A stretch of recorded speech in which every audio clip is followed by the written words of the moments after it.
বন্ধুরা, সকালবেলা হলে কত পাখি আসে ছাদ বাগানে বলে ফুলের মধু খেতে। এই পাখিটা দেখুন, ভোরবেলা ছাদে এসেছি 6টার সময়, বৃষ্টিও হয়েছে। ও ঘুরে ঘুরে সব ফুলের মধু খাচ্ছে, যেখানে যে ফুলটা পাচ্ছে সেখানে মুখ দিয়ে মধু খাচ্ছে। এবার আমি খেতে দেখেছি, এখন আমি দেখাতে পারবো না।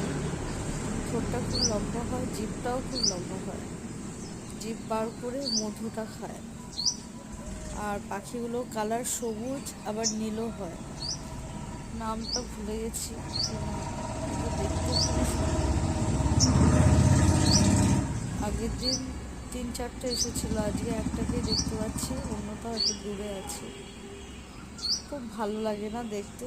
ছাদ বাগানে অনেক রকম গাছে ফুল থাকবে, আর সেই ফুলের মধুগুলো ওরা খাবে। তাহলে ছাদ বাগান থাকলে কিন্তু প্রজাপতি আর পাখি অবশ্যই দেখা যায়।